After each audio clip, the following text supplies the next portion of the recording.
This is the third capacity building meeting. Thank you for being here.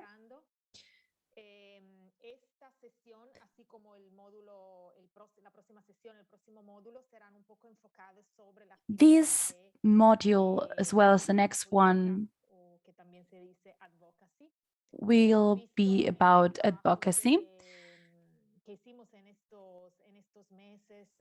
During these last months, we've been working together with the local advisors, and we've been talking about education in Latin America. However, we haven't tackled the political participation yet. So we'll talk about this issue from different perspectives during these meetings. So now we're going to welcome 4 speakers. Madeleine Coste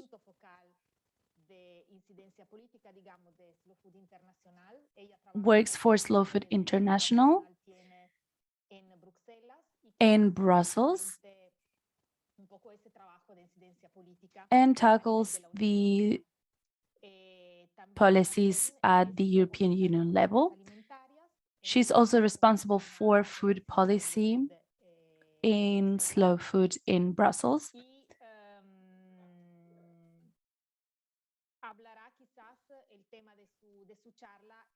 And she will tackle the structure of an office which has political influence. The next presentations will focus on the Latin American reality. So one more time, thank you for being here, and I'll give you the floor to Madeleine.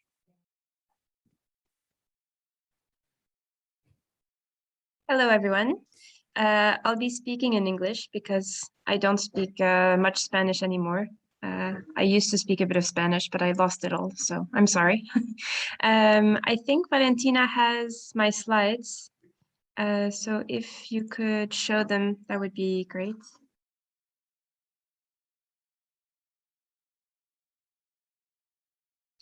And in the meantime, thanks so much for inviting me. I'm super happy to be able to meet you. I haven't had the chance to meet the Latin American Caribbean network yet, so this is the first time. So I'm very happy to be able to speak to you. Okay, I see the slide. I hear a bit of noise. People are not on mute. And you can go back to the first slide, Valentina, sorry. But just to introduce myself. So my name is Madeleine Coste, and like Chiara said, I'm the policy officer for Slow Food Europe, or Slow Food International, but the part that works on Europe. And I am based in the office in Brussels, in Belgium. And the reason why we have an office in Brussels is because it is the capital of the European Union, where European policy is decided, and these European policies affect all of the European countries. I'm also the focal point for advocacy for slow food, as was mentioned, since just a few months now, maybe a year. And the reason why we have a focal point on advocacy is because Slow Food wants to improve the work that we are doing on advocacy throughout the network, and not just have what we have so far, which is strong advocacy work in Brussels and in Europe, but not as much in other continents. So we are trying to work on this, and this training is part of this effort. So I just want to warn that, like I said, I'm going to speak mostly about Europe because this is the context that I know. And I know that the context is very different in other continents. The issues are different. Sometimes the ways to do advocacy are different. In some areas or certain countries, it can be dangerous to do advocacy work. We know that it's not always possible. So, what I will be saying is not necessarily applicable to your regions and countries, but I think it's still useful for you to know about the work that we do in our office. Okay, you can move to the next slide. I also tried to make this presentation bilingual in the slides. So the next slide is the same thing in Spanish, so you can flick back and forth. But it's basically something that you already know. I think it's the slow food call to action. And we are focusing today on the third pillar, which is influencing policies in the public and private sectors so that more businesses and institutions support good, clean, and fair food. And the reason why we have this third pillar of work for slow food is because we need to change the legal structures so that our food system truly becomes more sustainable. Many of the problems that we face today concerning food can be linked to weak policies or policies that go in the wrong direction, policies that push for increasing agricultural productivity, policies that ignore human rights, policies that don't protect citizens against the use of pesticides, etc. So it's really one of the core pillars of work of slow food to also work on the policies. Okay, you can go to the next slide. Yeah, so why do we do advocacy work and what does it mean? So we talk about both influencing political decision makers and influencing companies. And just to give a very concrete example of how we can do this, for example, if we are concerned about animal welfare legislation and we can influence political decision makers to strengthen animal welfare legislation and to ban the use of cages in animal farming, for example. So by putting pressure on decision makers themselves. Or you could also influence, for example, supermarkets and ask them to refuse to sell animal products from animals that are raised in cages. So for a lot of the issues that Slow Food works on, you can work on both influencing the political decision makers and companies and retailers, for example. Okay, on the next slide, I give some examples of what we mean by advocacy, because there's lots of different like ways that we can work, let's say, and lots of different ways that we can put pressure. So here we have, for example, lobbying, which just means face-to-face meetings or meetings on Zoom, given the current context. So meeting with political and politicians, for example. It sounds scary, but normally they should accept to have face-to-face meetings, and it's just about getting them to hear our arguments. And we really need to do that because we know that industry is also talking with them. And so it's important that they hear our arguments more than the ones from the industry. But there's lots of other ways that we can do advocacy work. You can organize citizen mobilizations, small ones, big ones, doesn't matter.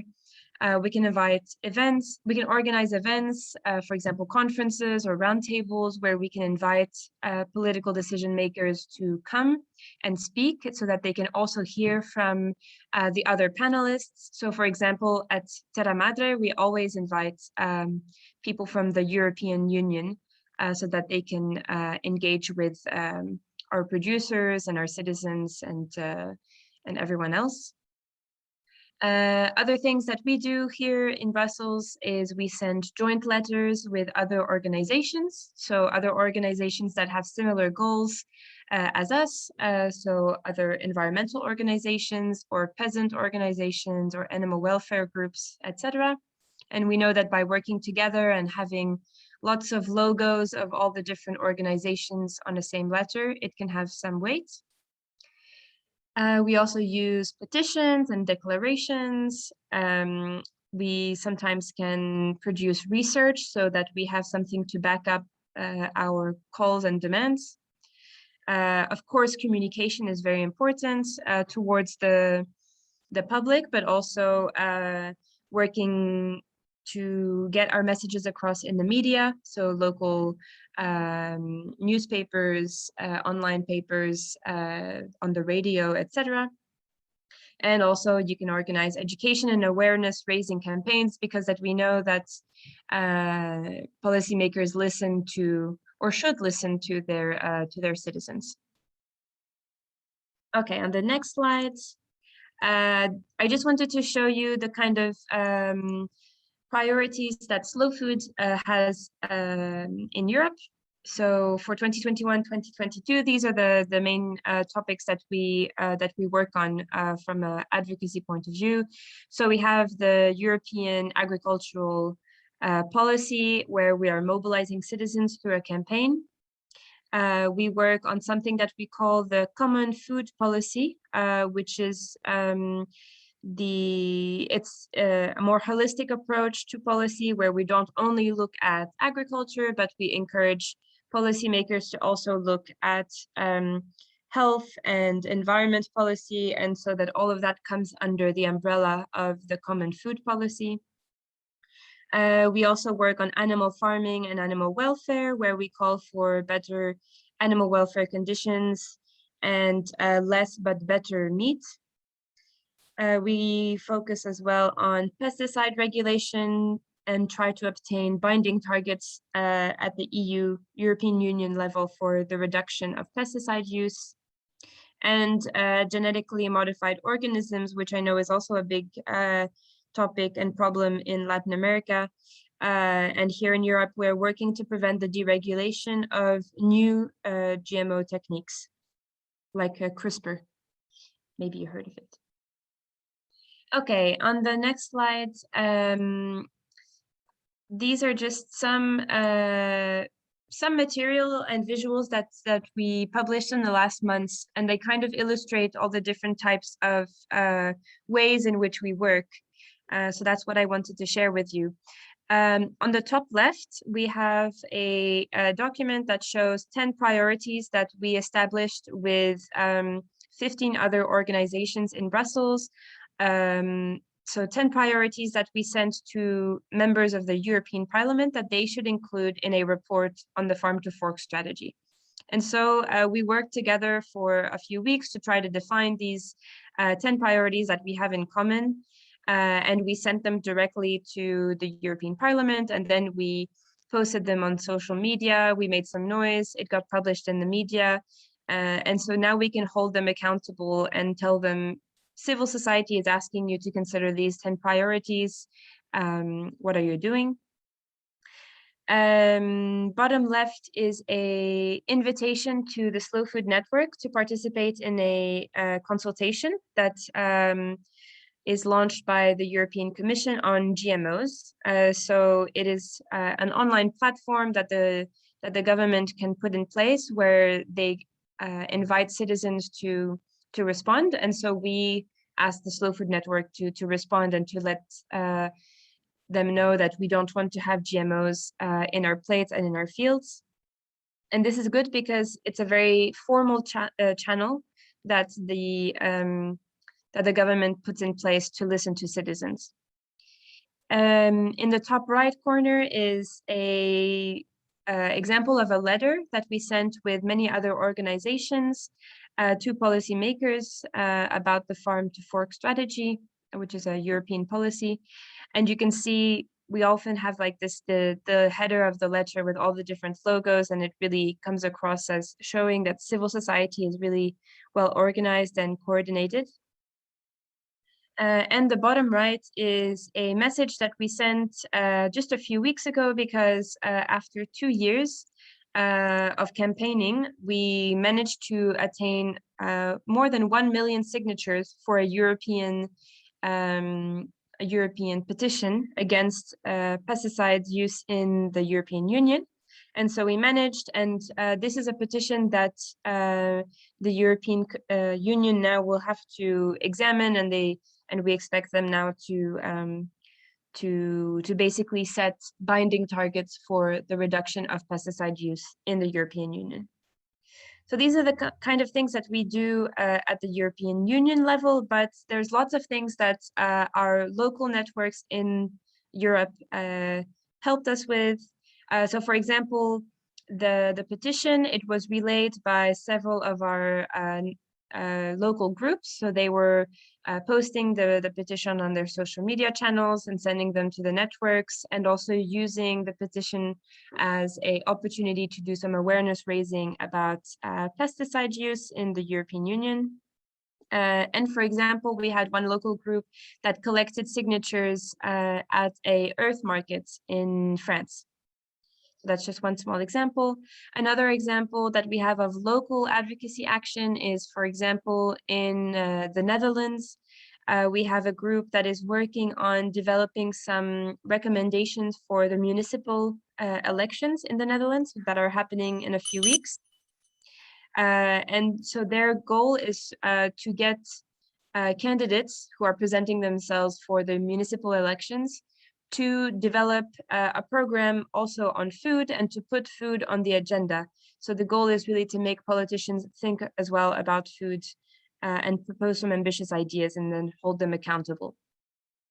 And other things that are interesting to do that our local groups are sometimes doing or that we help organize is field visits, where we invite local politicians to come and meet slow food producers on their farm so that they can have a direct exchange one-on-one in a more informal way, and they can really see what we mean by agroecology on the ground, and they can really come and speak with the farmers, because otherwise we know that politicians don't have a lot of opportunity to really see what we're talking about on the ground. I'm nearly done, just 2 more slides left. The one after is I propose some resources. Sorry, could you change the slide? I propose some links to some resources that you can look at, some policy briefs and position papers, for example, on food waste and GMOs. There's the new position paper on biodiversity. And so the way that we work on these is we work with the headquarters in the project and content hub of Slow Food to develop these position papers, where it usually includes the content about issues and how Slow Food is dealing with these issues, what are our solutions. But these position papers also always include political recommendations that we also want to bring. And so concretely about our office, we have 2 policy officers. So Madeleine, myself, por favor, rápida, yes. por favor. Okay, I finish. Just to say that we have 2 policy officers and 1 communication officer, and just to emphasize that the role of social media and the press is very important. So it's important to consider also communications. And so then we work as well with coordinating our campaigns at the national level. And just to finish, thank you so much for listening. I wanted to emphasize that advocacy is really not as complicated as you think it is. I hope that came across. Always try to connect the work that you're doing on the ground with some policy demands, and keep in mind that every step and every action and voice counts a lot. So thanks so much, and sorry for being a bit long.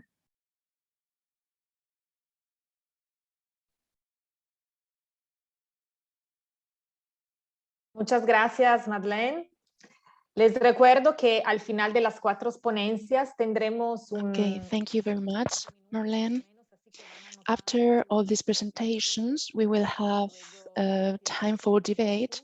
So please note down all your questions and ideas, and we will talk about that later on. Now, Glenn Makuta, he's in charge of management in Slow Food Brazil. So this is the first presentation coming from Latin America. And he will talk about working groups, their structure, the creation of grassroots work, and participation in alliances. Welcome, Glenn.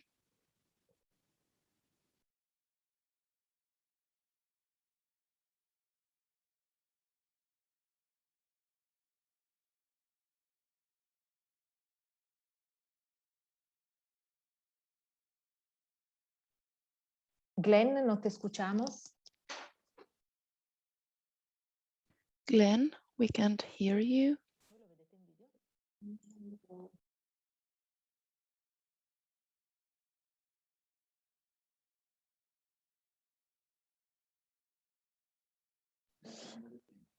Quizás Glenn cayó su conexión. Maybe Glenn doesn't have any connection, is having connection issues. Eliana, Marcelo, are you ready to do your presentation? And meanwhile, we'll wait for Glenn to come. No, I'm ready.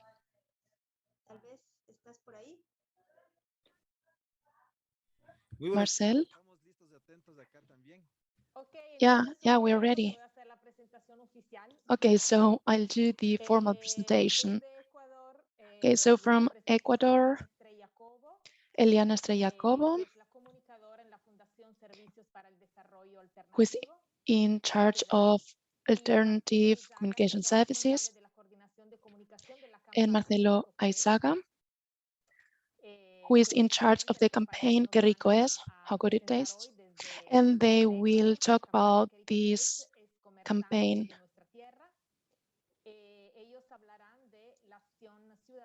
They will also talk about citizen action for good food and their experience with the project Que Rico Es. Marcelo, please, could you share your presentation? Yeah.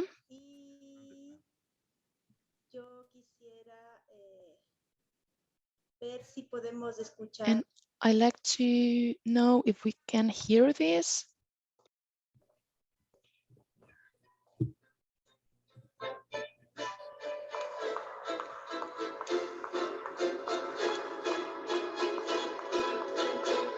Oi, pessoal. Voltei aqui.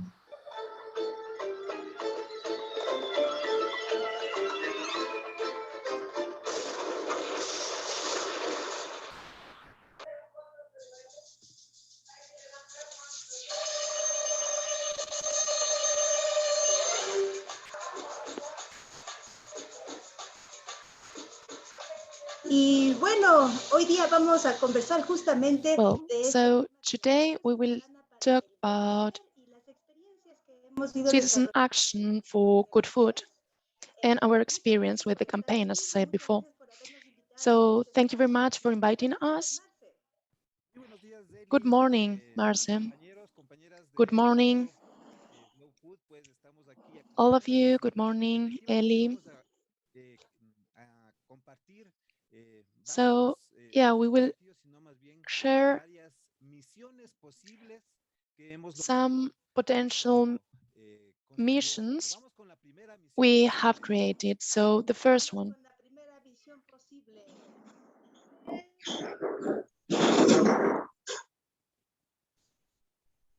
Entonces estamos aquí justamente, Eli. Ellie? Sí, primera misión posible. Yeah, so the first possible mission, promoting responsible consumption. The goal was to promote responsible consumption at universities. Marcel? Yeah, so we have some images about these promoters. We have created some workshops and we have adapted them and talked about labeling, fresh produce. And well, we have also involved citizens, neighbors, students, so that they can use these tools in public spaces, such as in the classroom, in town fairs, or in our neighborhoods. We have adapted these methods for action. Eli? Yeah, that's it. And that's how we created these workshops, and they learned how to read labels. They used all their senses. They smelled, tasted products, at universities, especially in Quito. And afterwards, we also launched these workshops at local fairs. And well, it seemed impossible to talk about fresh produce, about slow food. But well, to be honest, these young people did it. And now we are also adapting it to the current situation with the pandemic. We have created the strange case of invisible sugar.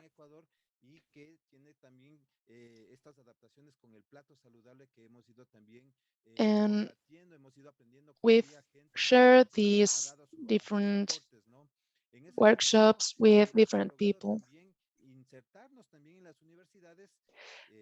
That's how we have started to work together with the universities. We have worked in different degrees, sciences, gastronomy, among many others. So we've seen that it's possible to get information and to make decisions based on that information. Yeah, Ellie.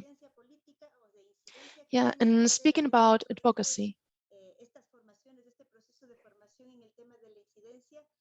what's the importance of all these workshops when talking about advocacy?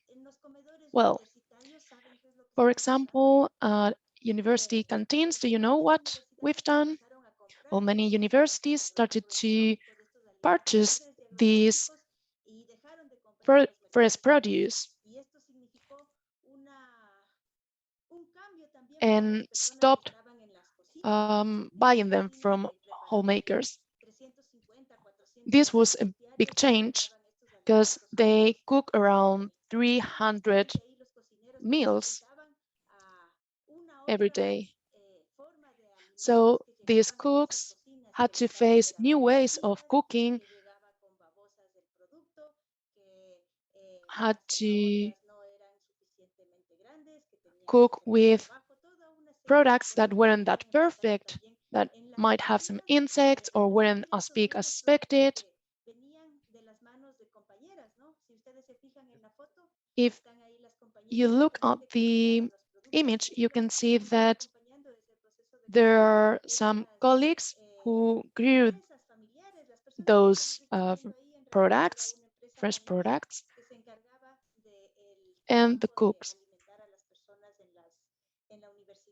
So it was small-scale producers that started to feed all those students at the university. Marce?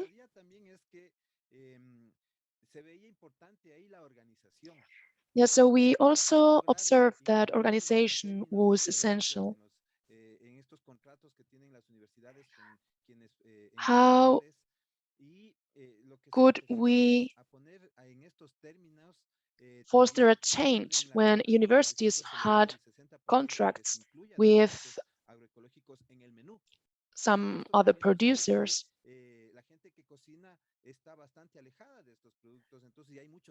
Cooks aren't used to cooking with this fresh produce, so we had to show them how to do.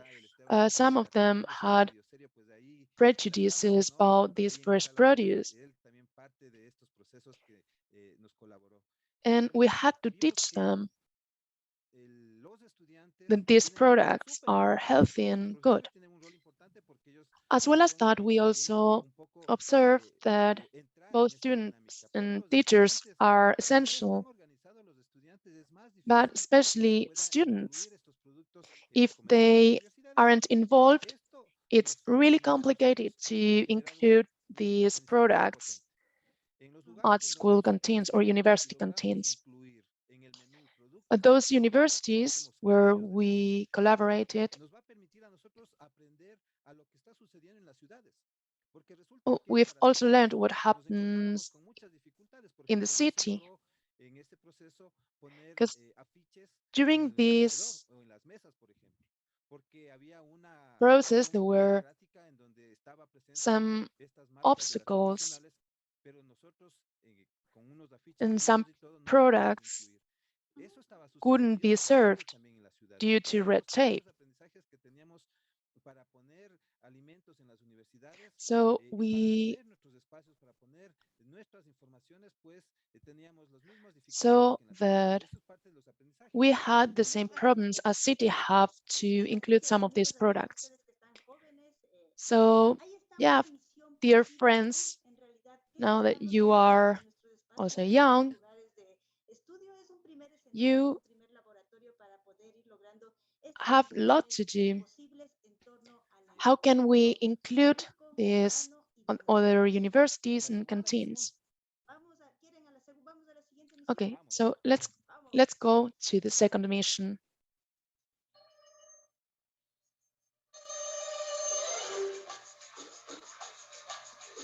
Nuestra siguiente misión posible en realidad es justamente Our acabar con next mission is to end with monotony and to propose life diversity. This image, you can see Fausto. He cooked those 300 to 400 meals every day. And one of the things we learned, or one of the things he says he learned, is that he could finally end with monotony because he had new products, he had new challenges, new meals he could cook. Industrial food is sometimes monotonous.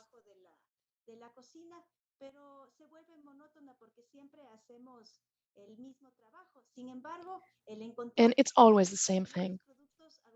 However, these agroecological products help him end with this monotony. So when you have a look at those large monoculture areas, you must agree with me, it's also monotonous. It's not as diverse as in other areas, Marce. Yeah, in this sense, through these workshops dedicated to responsible consumption, we finally showed students, especially in Quito, how things could change. Due to the pandemic, we couldn't get to other universities, but it's one of our objectives. And we also taught cooks and chefs that they can actually produce new meals with fresh produce. We knew that our goal was to end with all those myths and false ideas. Yes, so thank you to Angela Ponce and Jennifer Marsiglia Pastrana for their comments. Yeah, so hi from Quito. Where are you?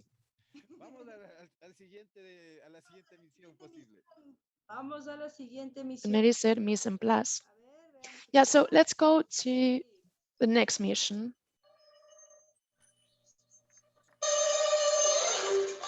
Ah, perdón, me equivoqué de misión posible. Oh, I'm sorry. This is not the right mission.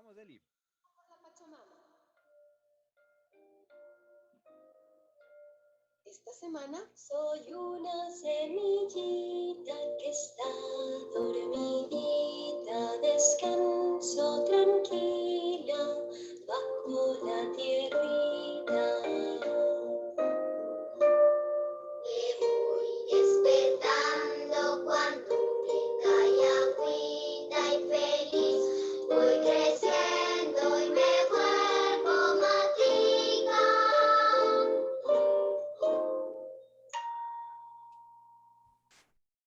Tercera misión posible. Lactancia. Third potential mission, breastfeeding and agroecology. Marcelo and Eliana, I'm sorry. Muchas gracias. Could El you objetivo de esta misión posible es comprender el ciclo finish? de la vida del alimento. Yeah, we'll finish now. Marce, So we want to explain you the product's life cycle. We think that it's important to go back to the roots, and we think that the roots is breastfeeding. So we think that we need to put actions into practice that allow us to get in touch with people donating milk and milk banks and all those consumers who would like to reward those women. And we want to talk about how can we guarantee that this natural milk is preserved and isn't replaced by baby formulas, for example.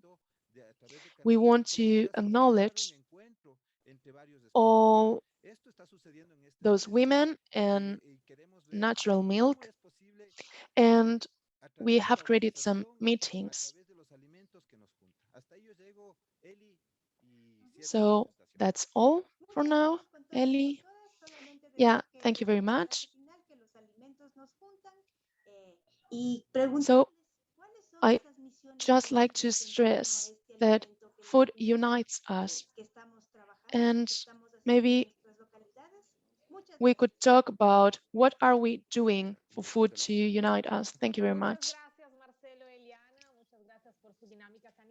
Thank you very much.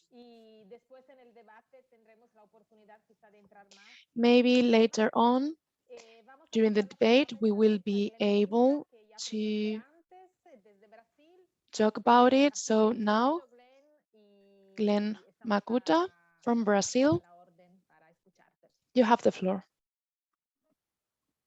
Obrigado, Chiara. Espero que estejam escutando bem. Peço desculpas pela minha conexão, que deu uma falhada e acabou caindo. Agradeço também as pessoas que estão fazendo a tradução, né, para que essas informações cheguem a mais pessoas dentro da nossa rede.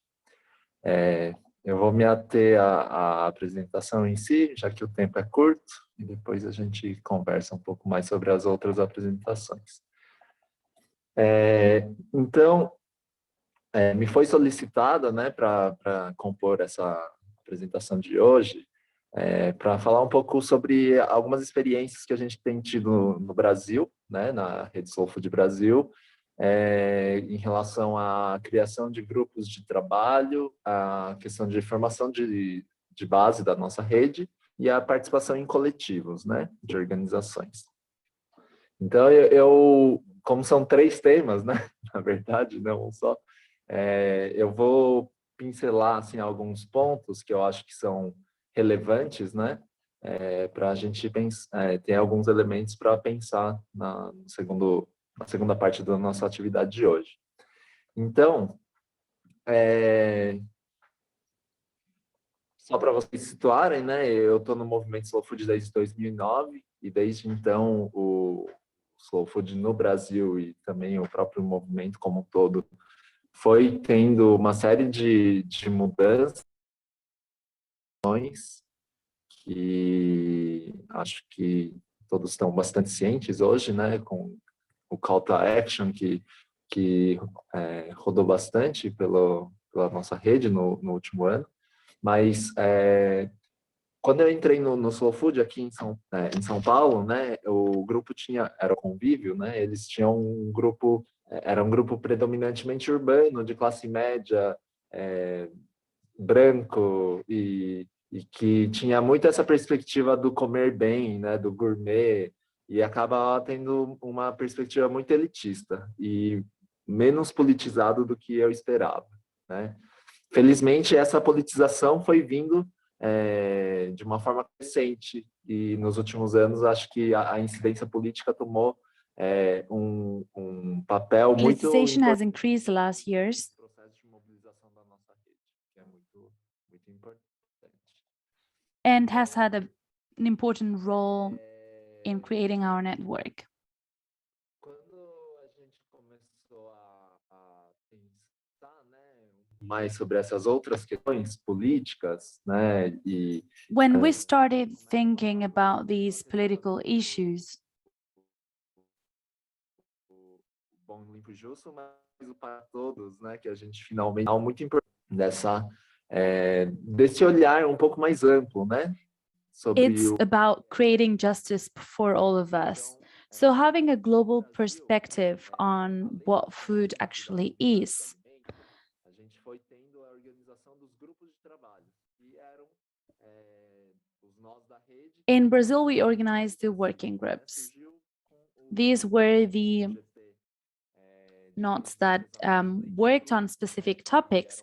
So we started with the working group on raw milk, for example, with researchers, producers, and other people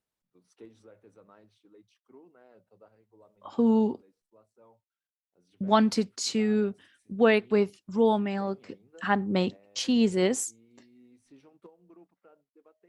And we started to think about the obstacles and created a working group to talk about these issues. From that point on, we understood that it was indeed possible to organize ourselves beyond these convivias, and not only locally, but also like globally. So these working groups started to work in these local regions, sharing common interests and needs. Apart from the cheeses I mentioned, there were other groups like educational groups or fish, yucca groups, coffee groups.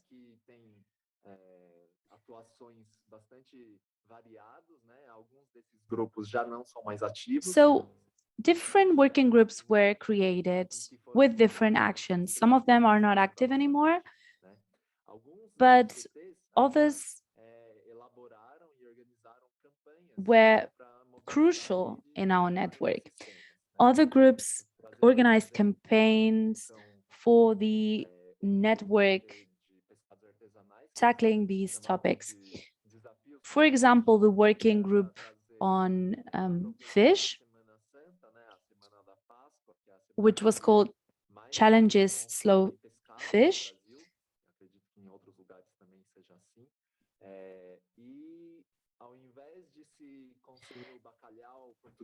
And also during Easter, that's the week when most fish is consumed in Brazil. And we also, for example, advise to consume local fishes and include other foods that were part of our lands, of our regions. However, perspectives change according to the region. So each group had different perspective. In the chat, the pirarucu is mentioned, an Amazonian fish, for example. This is what we meant, focusing on local animals. So we raised awareness and we put the spotlight on these issues so that people could think about these. Another important campaign of a working group was the June festivities without transgenics. June festivities are Brazilian festivities where saints are celebrated, and these festivities are connected to agriculture because they celebrate harvest.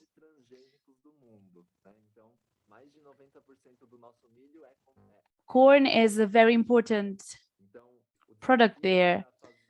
But at the same time, Brazil is one of the countries which consumed or use most or produces most transgenic products. So this has been a great challenge to celebrate these festivities I was mentioning without transgenic products. So we wanted to encourage industries and agricultures to rethink these festivities and to think about the impact of not using these kind of products in our diet.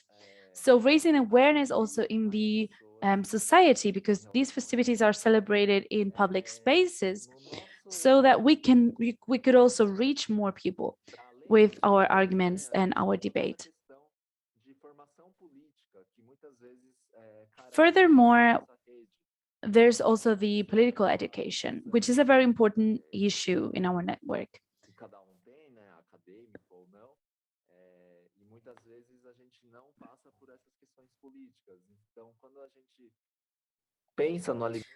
Sometimes we ignore these political issues due to educational problems, for example. Sometimes nowadays it's difficult for me to not relate food to politics, and it's important that local communities also own this kind of debate, and so that they can take part in it. So in Brazil, we wrote position papers and we got some inspiration from the slow food patterns and systems. And we tackle topics such as ecology, animal welfare, and seeds. And for these three topics, we had documents from Slow Food International, and we wanted also to translate them to our Brazilian reality.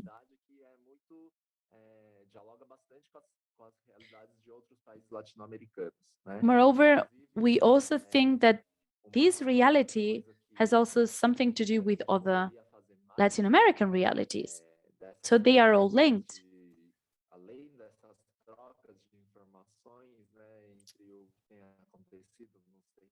In that sense, we can exchange information and carry out actions in our territories, in our communities. And also we should create and give importance to these position papers in order to put more pressure on these topics.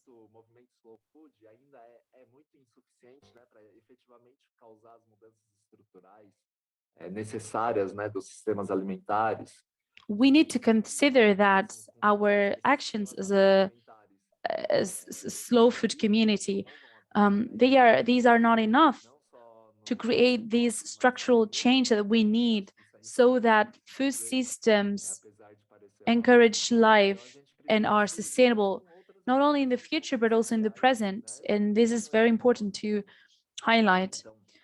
We should also join other social movements that have the same objectives as we do. And in Brazil, we are also part of a bigger movement that gathers more than 50 organizations regarding food justice. And these have a great impact in the political landscape. Also regarding the food system, they promote food security, they promote dialogue, and they defend the rights. They create campaigns for children. So these are topics that are very valuable for our Alliance. We are also part of the National Articulation for Ecology that joins different organizations such as La Via Campesina.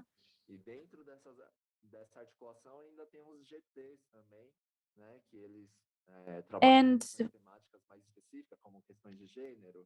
we have also different working groups that tackle specific issues such as gender issues, biodiversity.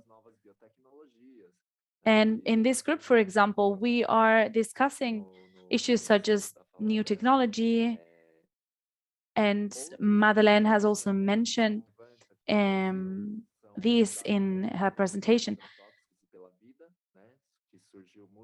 Some other important organizations or movements are the huge campaign that we have against pesticides. Brazil is one of the biggest consumers of these substances. So sadly, we see that 20% of pesticides from all over the world are used in Brazil. So here we have a dilemma, because on the one hand, we have Europe, where these kind of substances are forbidden, but also Europe is not buying products from countries which use these kind of substances. Moreover, we have a huge issue with hunger, which is increasing in our country. So I have shown you a general overview of the strategies that are being carried out in our country, which might be inspiring for other countries, for other regions, because we need to create common solid structures and strategies, because at the end of the day, this is very important for our future, but also for our present. I'm sorry that I might have been a bit too long, but I hope that this has been useful. Thank you, Ren. Of course, we will have you also afterwards in the debate. Lorena, you have the floor now. She's a spokesperson for a movement in Chile that works for the protection of water and also against land plundering and for the women empowerment in this country. So welcome, Lorena, and you have the floor. Muchas gracias. Bueno, soy Lorena Donaire, como dijo Chiara. Soy de la provincia de Petorca, provincia reconocida a nivel nacional e internacional, donde se ejerce la violación del derecho humano al agua. La verdad es que esto parte con la consagración de la constitución política de 1980 escrita en dictadura. We have our constitution proclaimed during the dictatorship. And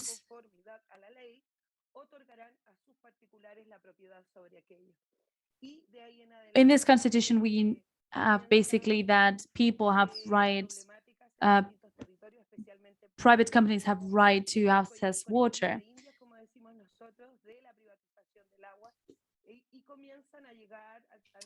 We have a problem with privatization of water resources. So we had enterprises, private companies that at the past were also responsible for the economic recovery. But in 1981, we had a water law framework where water was separated from the concept of land. So we have, on the one hand, landlords of lands that who work with their lands on agriculture and so on, but then we have the big enterprises who are also in charge of the water. So we were declared catastrophic catastrophic area in the past.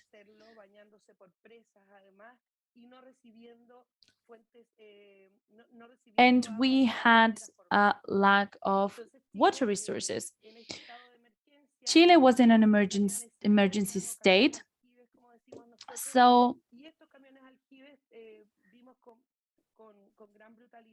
we needed to put some tanks in action. These tanks were going basically through different villages and were delivering water because there was not enough water in some regions.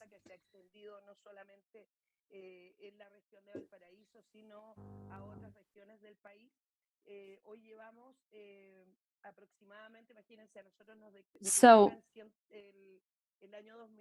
in 2009, for the first time, we declared an emergency state. And with the pandemic, this situation has been even worse. So water resources are dominated by mainly 40 private enterprises. The state tries to mediate between these enterprises and the society, but at the end, the results are not good enough.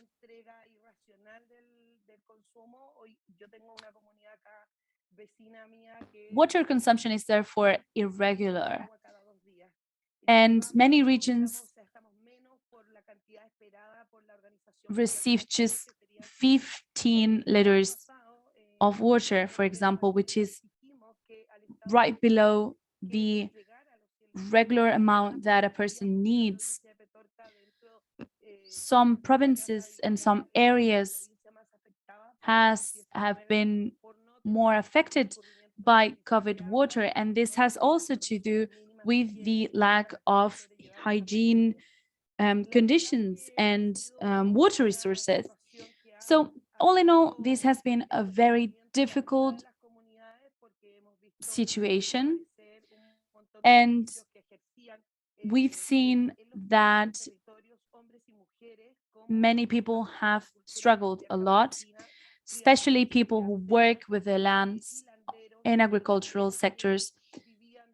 Many people that needed these resources because these were their single income they had. So their lives have been seriously affected by these issues.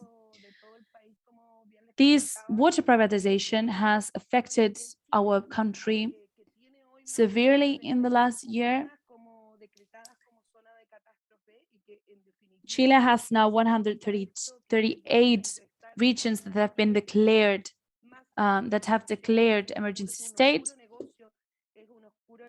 And the conclusion that we can draw from this situation is that water is a very obscure and dubious business.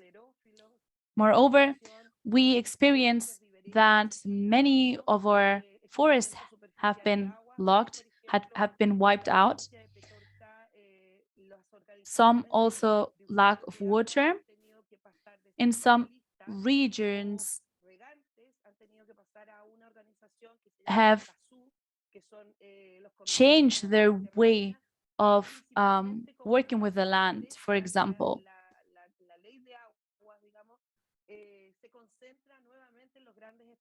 So the legal framework regarding water is very irregular and is not solid at all.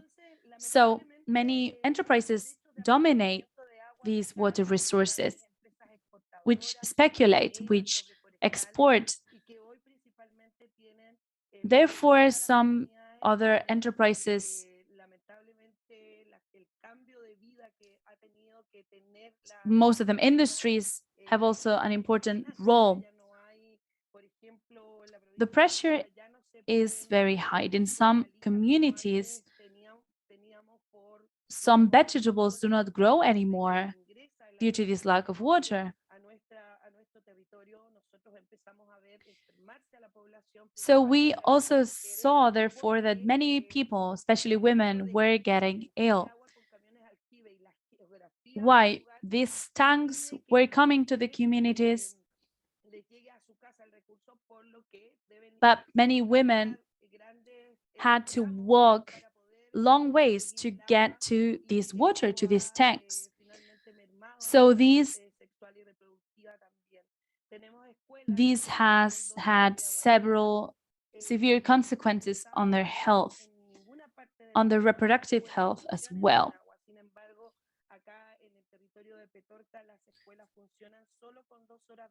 In Petrarca, for example, our community, we see that in schools, only 3 or 2 hours of water a day.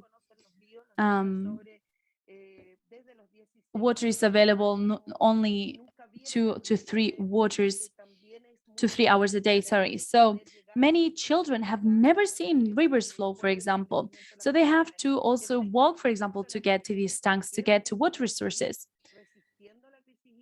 Many women are staying in these communities, are suffering and struggling a lot, and their lives have been affected, not only their lives, but also their jobs.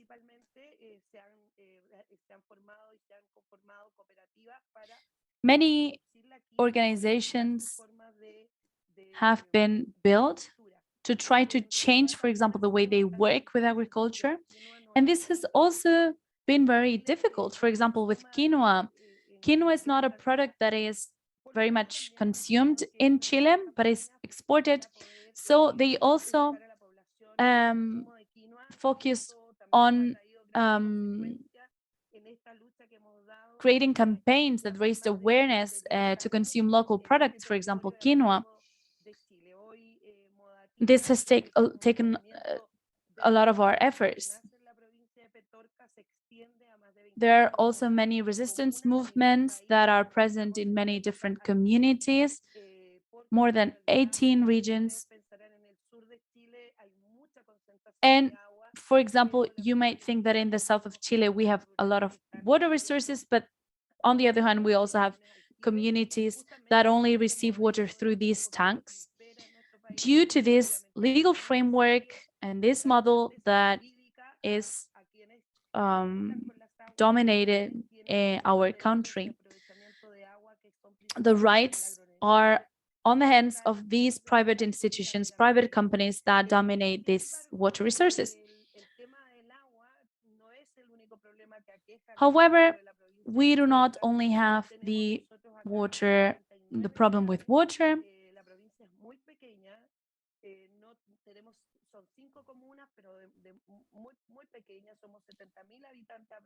We are seeing also that many communities are under pressure due to this lack of water, because industries also depend on these water resources. For example, to get rid of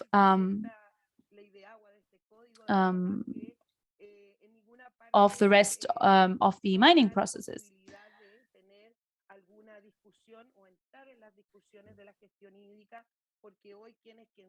What we want to achieve is we want to take part in the debates.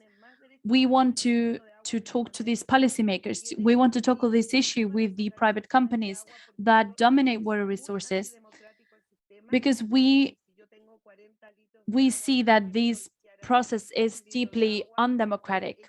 Some people have a lot of resources, some people have a lot of liters of water, some others have none. So we see that this is a very undemocratic situation that we are experiencing. We have asked for international help, especially from the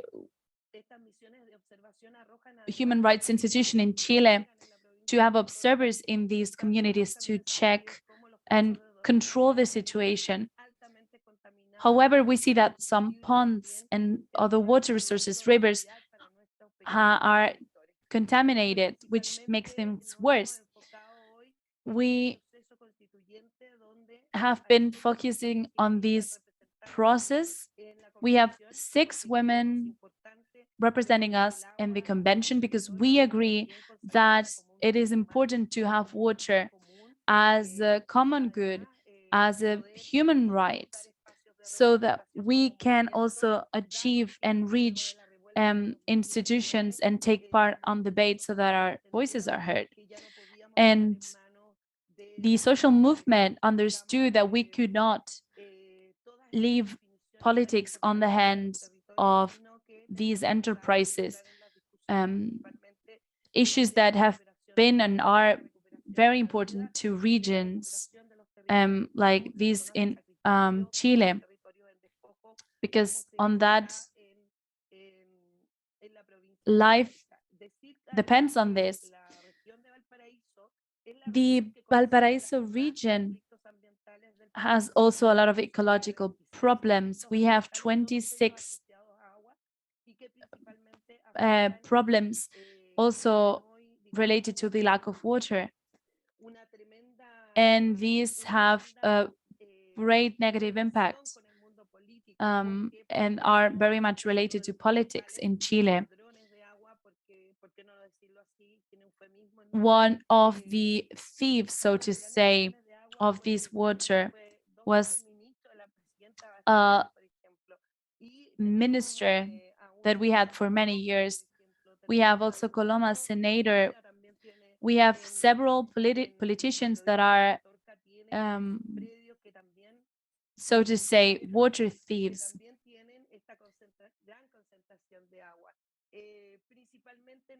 Because the water resources are at their disposal. Nowadays, we focus on trying to manage water resources in a more fair way, so that we have constitution that protects regions, and so that we can get water back to our territories, to our women, to our farmers in Chile.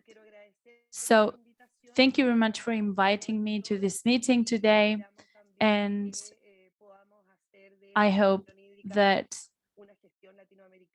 we can tackle this issue and that it can turn out well, so that we can stop these common goods exploitation. Thank you very much. Thank you for your example. We have a couple of minutes. So we now have 15 to 20 minutes to debate a bit with the speakers. What's been so talked about. I've seen that some people are writing in the chat. Have wrote down their questions on the chat. Maybe we can start with Juan Lopez. Juan Lopez had a question for Madeleine. Posed a question to Madeleine. Would you like to repeat it?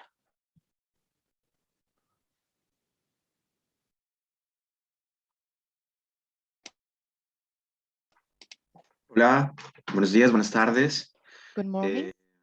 Sí, bueno, quería preguntarle, ¿no? ¿Cómo hacerle contrapeso, yes. ¿no? So I wanted to ask you how we could we fight back somehow fight against big enterprises that are very present in the highest agriculture policymaking spheres, for example, in Brazil. So, for example, we have, for example, in Colombia, sugar industries or landlords in Brazil, or soya producers and maize and corn transgenic products here in Brazil, or meat. How could we fight against all those companies which are protected by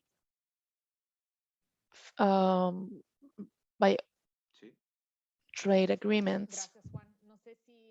Madeleine o los otros ponentes quieren responder. Madeleine or Yes, I any can other answer.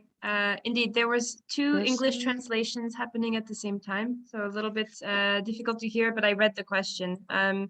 I think it's a really difficult question. There's no easy answer. I think it comes down to being organized, and I don't think that it's possible for Slow Food to act alone on these issues because the power on the other side is so huge. So in Brussels, in Europe, we of course partner with a lot of other organizations that have similar interests as us. And it's important, I think, in that field to, for example, on GMOs, it's important to partner not only with other organizations that are similar to Slow Food, but also ones that are not so similar. So, for example, okay, there are farmers like LAC Capacity, we partner with them, but also we work with organizations that defend. I think there is a double translation in Spanish. Should I wait a second?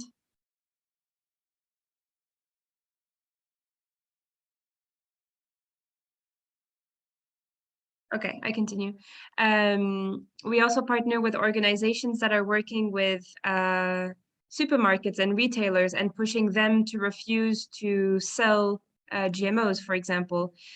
We also work with environmental organizations, but also organizations that work in the public health sector, or organizations that defend consumer rights. So it's I think one first step is to build an alliance of organizations that work on different topics so that you can attack it from different angles. And of course, we work with researchers as well, academics, experts who can really back us up with the scientific evidence, because otherwise we cannot win. But we also need to raise awareness, and then when Slow Food often joins big European mobilizations that include tens of thousands of people. So that's also very important that there's the mobilization behind it. But I think one thing that needs to be done with those organizations is recognize that they attack the problem from such a different angle, and they often, I mean, it's a bit cliche, but they spread a lot of lies, and it's important to debunk their lies as well, and to really show that they're not telling the truth, and you have to hold them accountable and hold the politicians accountable to investigate and to not let the big companies get away with spreading the lies. There's no perfect answer, but yeah, those are some things to consider. Thanks, Madeleine. Muchas gracias. Pasaría la palabra. Thank you, Madeleine. Paulina Monge from Chile has the floor now. She had a question for Ilian Marcelo, I believe. Sí, hola, muchas gracias a los presentadores. Yeah, thank you very much. I think that your presentation was really entertaining and fun, and I think that everyone loved it because I saw lots of comments. So how could you overcome the obstacles and the red tape so that universities and other centers could change their food suppliers? Ahí en realidad hubo una voluntad política de una sección de la universidad. Yeah, so one side of the university, including teachers and some people in charge of administration, wanted to foster that change.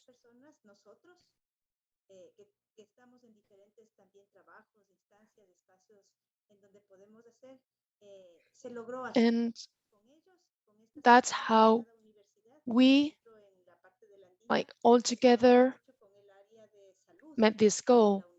In some areas, we collaborated with health department, and through this department, they started to have an impact on this aspect.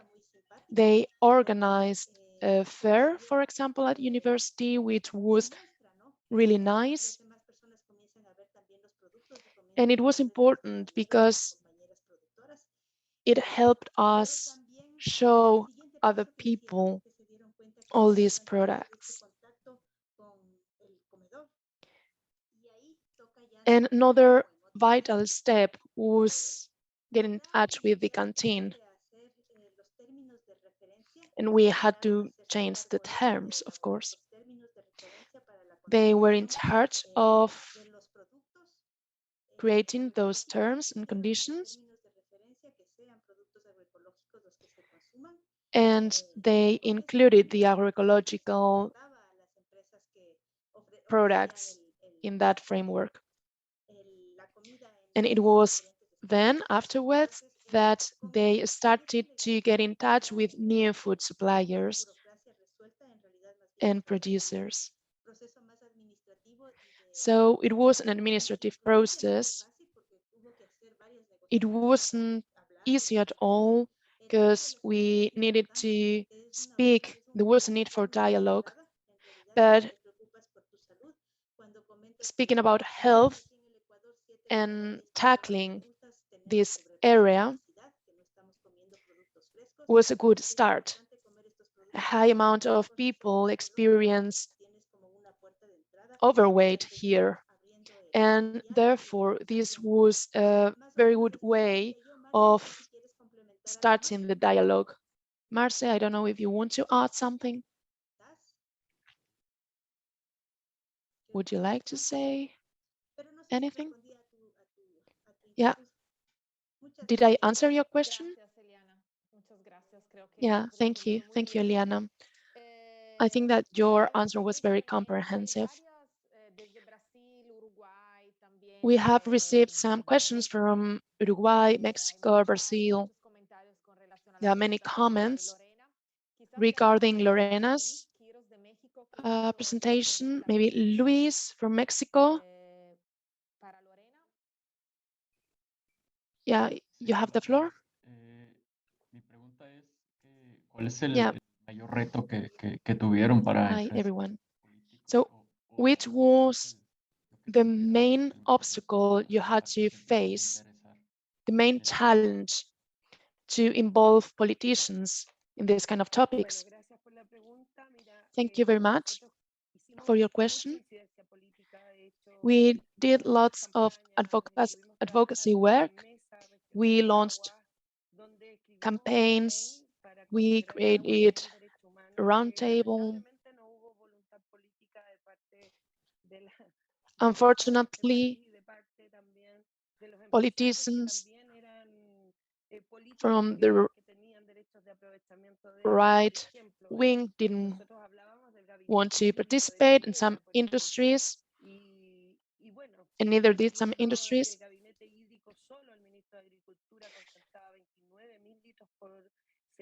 But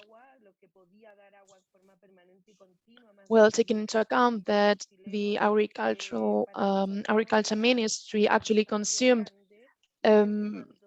excessive amount of water, which could actually supply all population. We decided to launch new campaigns. There are 6 women who are writing down new frameworks, women who are very important in terms of the Constitution. We are very proud of them. But we no longer want to be shouting and asking for change. We think that we need to put it into practice. We need to fight for it. And that's how one of our candidates won many votes and has become someone really important in our region. So social movements are essential in Chile. And many people now want to declare water a human right. this claim is also linked to ancient peoples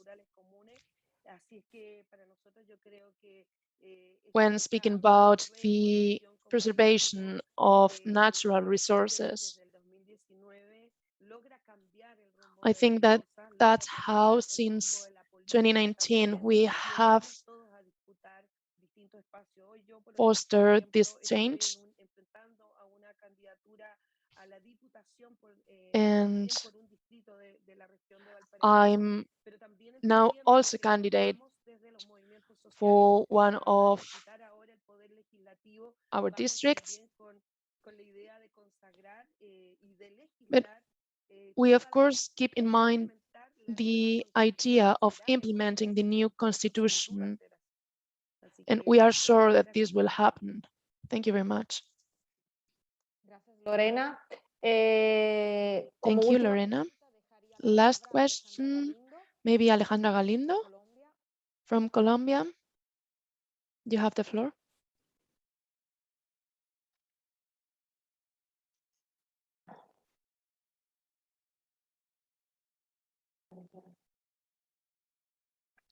Alejandra quizás no está más, pero Chiara quería hacer desde Argentina.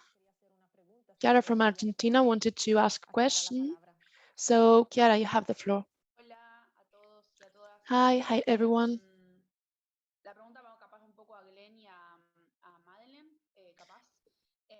Yeah, so the question was for Madeleine and Glenn.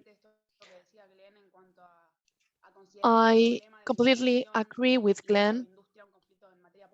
I believe that food and agro-industry are a political issue.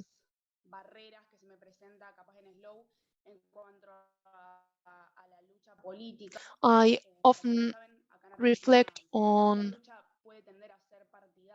political fights.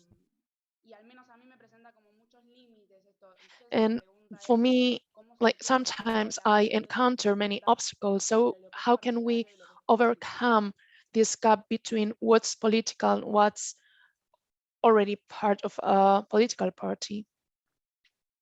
Essa é uma boa pergunta, né? Existe uma dificuldade muitas vezes, né, das pessoas entenderem questões políticas como partidárias. Isso é muito That's comum. a wonderful question. Mesmo por exemplo, no Brasil. This is quite a common problem. Ya tienen, digamos, es que se me decía esta troglodita, entonces ya no compraron ya los pasajes, pero sí ya digamos que está presupuestado Bogotá, Valledupar, porque yo le dije, hay posibilidad de que Bogotá pueda viajar a Córdoba. Pero Alejandra, tienes tu micrófono prendido.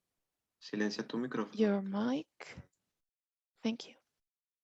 Tá, vou seguir então. Que eu estava dizendo que isso fica muito evidente, né, principalmente nos períodos eleitorais, né? So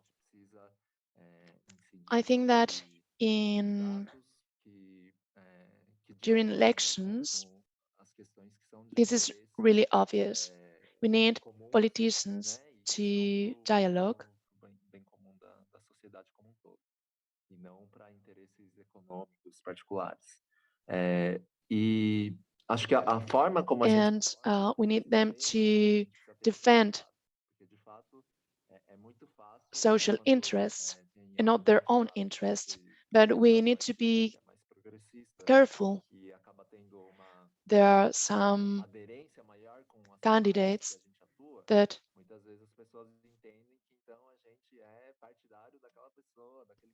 might have stronger ideas or not. So we must understand that sometimes we like some politicians more than others.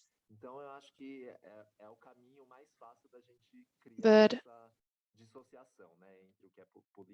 I believe that it is important to be careful. Political is political, and politicians have interests. And I believe that communication is vital. There needs to be a dialogue.